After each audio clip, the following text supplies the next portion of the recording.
Hey guys, today we are in Sheffield and I'm actually here to meet my student Ryan. He's managing 8 units in this house. He managed to get this deal with no upfront cost. We're going to find out exactly how he did that and how much he's making from this deal. Let's go have a look.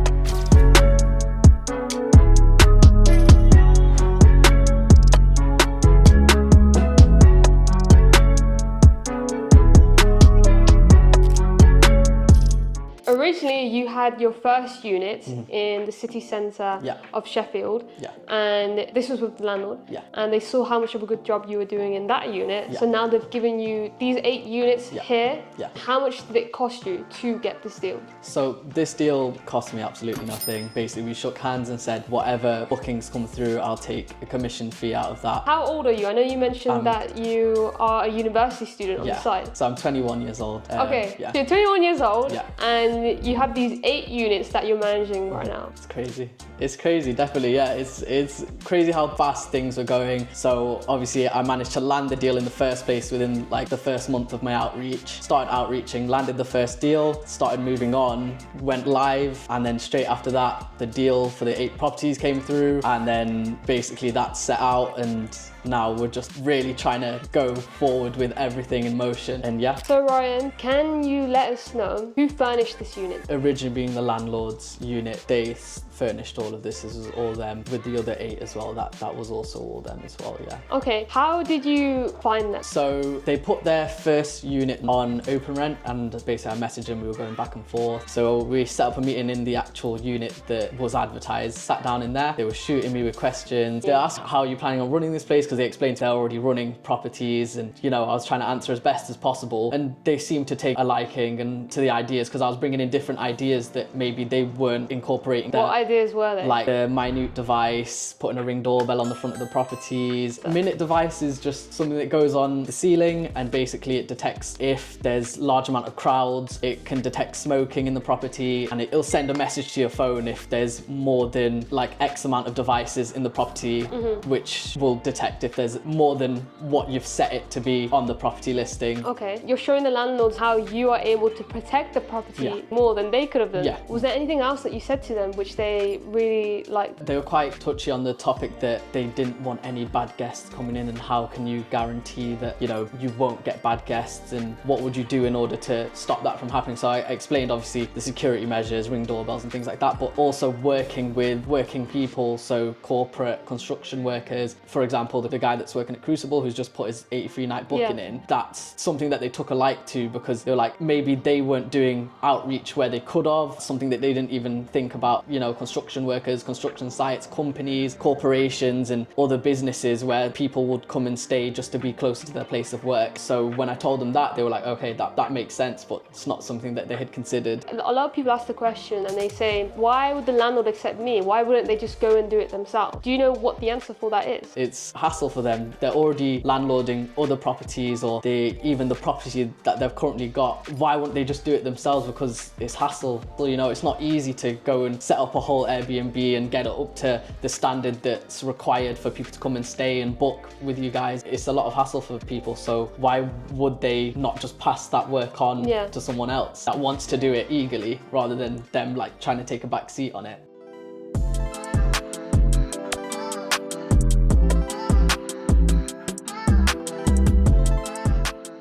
Okay, so Ryan, you mentioned that you have another job and that's around 40 hours a week. You're also a university student in your second year of uni. How on earth do you have time to start a business like this? Between my gaps. So obviously we took a break away for summer, and during the summer break I've got all of this set up. It's a very short amount of time to get a full business set up and then set a deal out as well. But I mean, if you're relentless with it, you can really push yourself and try and set these things out. But now, while it's set up, I don't have to spend as much time on the business. I deal with the guest communications, and anything that the guest needs, you know, I'll shoot over and drop those things off, or if they are missing anything, you know, we can sort that out. That's not a problem. But during the day, I'm on my phone 20 minutes replying back to messages, put that in my phone. I'm at uni, and if I'm not at uni, I'll go to work. That's fine. If I get a message, quickly reply to it, put my phone back in my pocket and go back to work. It's fine. Okay, you said that you have a 9 to 5. Yes. What are you currently doing right now? I'm a manager at a dessert place. I mean, it's a good job. It helps me with my communicating skills and things Yeah. like that. But obviously it's a job that I'm doing while I'm at uni, and then I've taken this on as well. So hopefully I can build my own business to a point where it takes over. These units that you have Yeah. in your portfolio, it's meeting your current income that you're making as a manager. Yes. How many hours a week do you spend on this business compared to your manager job? It's two separate things. Maybe an hour a day, split over like 20 minutes on my phone here, 20 minutes on Yeah. my phone in the midday, 20 minutes on my phone in the evening, and that'll basically be around an hour a day. And at my manager job, I'm doing like 40 hours a week, 35 hours a week, so. That's a big difference, isn't Yeah. it? What's your parents saying about that? You're working more smarter than harder. What's their thoughts on this? Really, truly, they're in shock and awe with how quickly things really got rolling. I mean, this was a project for me that I started at the beginning of summer. So we finished uni, finished our exams, and then I started this. And we've literally just across the space of 3 months, we're back at uni now, and we've got all of this, 8 properties, and obviously more deals hopefully in the future and things like that. My parents are shocked. What would you say to those people then that say, oh, I have a full-time job already, I've also got university, I don't think I can start this business, but they really want to start the business? How bad do you want it? How bad do you want it? If you really wanted it that bad, you could find them gaps and make these things happen. Like at uni full-time, I'd have a full-time job, and you know, I'd help my parents and things like that. But I've also got this all set up as well. It's really just a matter of how bad do you want to get these things. So if you do want it that bad, then relentlessly push for it like nothing else. Okay then, how bad do you want it? I wanted it bad. I wanted it bad. I was like, you know, summer's coming, and either you can spend your summer, you know, going out and, you know, having that break away from uni, or having a break away from work, or go on holiday and stuff like that. I wanted to make this happen so bad. And, you know, I made the initial jump and said, right now I'm in the waters. It's either sink or swim. And we really just pushed, you know, especially with the outreach. I was getting so many no's left, right and center. I even placed an offer with someone, and just randomly out of nowhere, she was just like, no, sorry, we're not interested anymore. These things happen, but if you keep pushing, you end up, someone will buy it and you'll find something. And that's eventually what happened. I landed first deal and then pushed for more, and we end up landing more deals and things like that. And then on top of that, like actually getting people in, the bookings started coming through. They slowed down a bit. I had to change a few things around, like my pricing and stuff like that. And then more bookings came through. Got a 7-night booking, then I got a 20-night booking. And then just after that, that's where the 83-night booking happened. But that's only because I went out and I was outreaching to businesses and companies and things like that.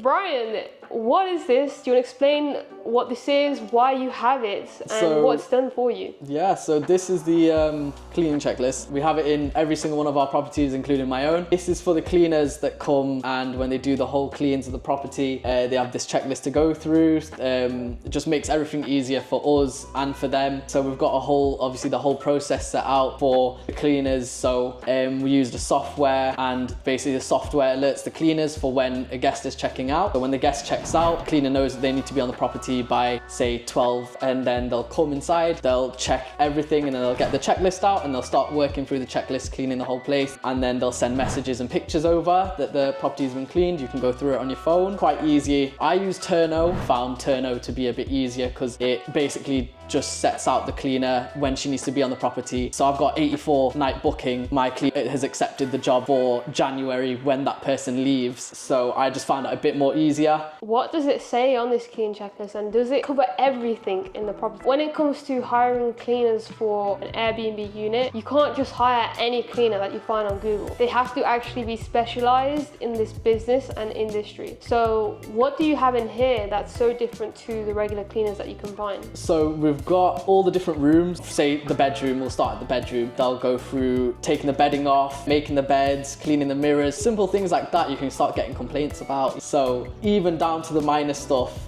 hoovering, if you go to the bathroom, cleaning the bathtub, toilets, but that's quite like generic jobs for cleaners. If you go down to replacing the bath mat, that's something that, you know, maybe a normal cleaner wouldn't do. Well, my cleaner replaces the bedding and she switches it between the stock that we've got. So she'll clean one, replace it with a clean one that she's got. Obviously, when she comes in next time, it will be replaced again. Do you have to meet the guests in person for them to sign and give you a security deposit? How does it work? No, so for all the properties, we have lockboxes. The lockbox is is like a little box that goes near the property. The guest will come, they'll get the information for the password of the lockbox and how to get inside the property. They'll get sent all of that information once they've made the reservation, and basically they'll come to the lockbox, put the code in, get the key out, lock the lockbox back up, come inside the property, they'll stay, and then I think a day before they check out, all the checkout information will get sent to them. So they'll put the key back in the lockbox when they're leaving, lock it back up, and they go, and it's ready for the new guest to come. This is quite systemized business for you then. Yes. A lot of people think when you have an Airbnb, it's gonna take a lot of time off your hands. You have to always come in the units and it's gonna be a headache. But you've just shown that everything is online. Yeah. From the guest giving their ID to you, security deposit, signing agreement, that's online. And once they do that, they then get access to the code and then they can just come in. Yeah. And when they want to check out, they put the key back in, cleaners in. Again, that's all done through online, as you mentioned. Yeah. So you don't really have to be in this unit. You're only here for the video. As I said, it's my second time here, like in this property. What do you do then if something has been broken in the property? What's the actual procedure? I can only imagine if guests are coming in and it's not their property, they haven't really paid a lot, they're just maybe paying a nightly price, and it's not their own unit. So what happens then if a guest damages something in here? So before the guest checks in, they pay a security deposit, and if anything ends up broken, we'll communicate with the guest first. If something damaged, they'll lose that security deposit that they've paid. And with that security deposit, we'd come in, get whatever's fixed using that security deposit money, and basically replace whatever needs to be replaced, and basically get it listed back up as soon as possible.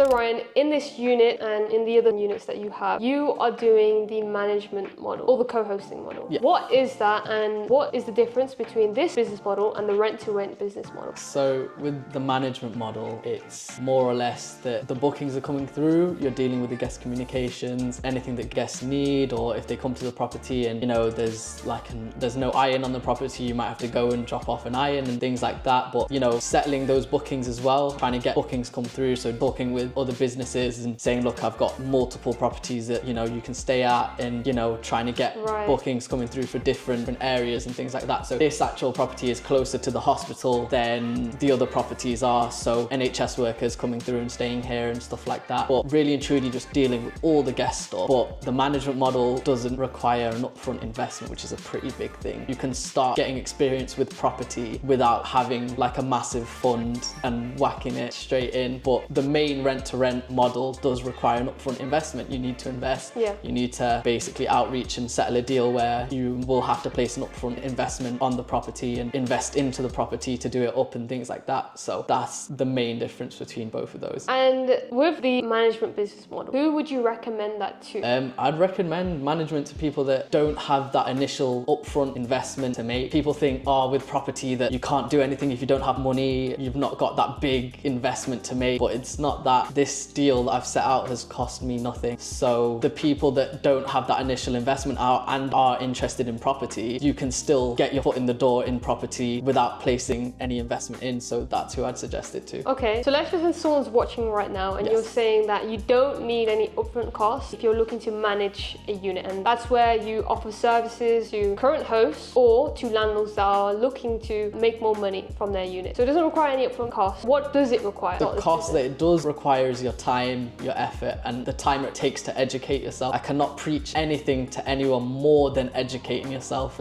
because you wouldn't be able to go to the landlord and say, I'd like to manage these properties for you, or go to the Airbnb host and say, I want to manage these properties with you, because you'd have to educate them in what you can do for them. So in order to do that, you'd have to educate yourself first. Educating yourself is probably one of the most important things in any of this. Starting your own business, rent to rent, or managing, just educating yourself before you do anything. I couldn't preach anything more than really and truly just getting that sort of information in your head, because you wouldn't be able to move without educating yourself. So even when I was setting out this deal with the first property that I took on, I had to sit there, and if I didn't know the answer to those questions that he was asking me, because he was educating himself, he's running his own Airbnbs. He's probably testing your knowledge. He's testing my knowledge. So if I didn't know the answer to those questions, this deal, I might not be standing here where I am today. Yeah. So that's why I would say educate yourself.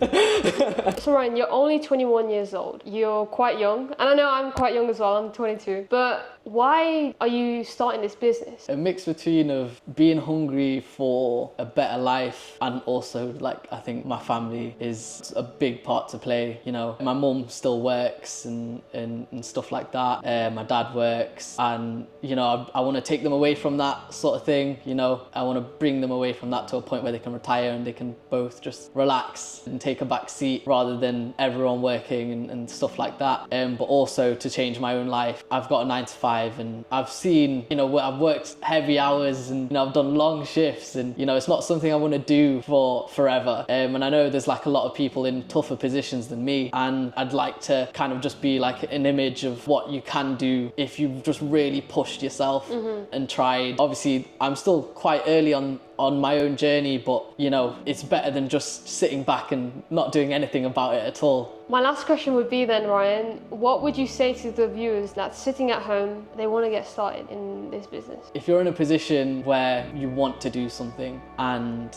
you're wanting more, like there's loads of people that want more, loads of people that are unhappy with their current lives, is to actually just make the initial jump. There's so many people with crazy potential that will not get anywhere just because they're fearful of failing or fearful of the actual jump it takes. You're saying to the audience, just get started. Get started. Just really and truly just push yourself to get over whatever, you know, whatever barrier that you've got in your head and jump into it rather than just stay sat back and saying, what if this, what if that. We can all live on what ifs. Do you know what I mean? But if we all live on what ifs, then we're never going to get anywhere. To be fair, I was in the same boat. I was skeptical, not with the business model or anything like that, just with actually going into it. You know, you hear people go, it's saturated, it's this, it's that, but property will be in demand forever. People will forever need places to live and stay. So if you're interested in property and you're interested in doing something, just make the initial jump.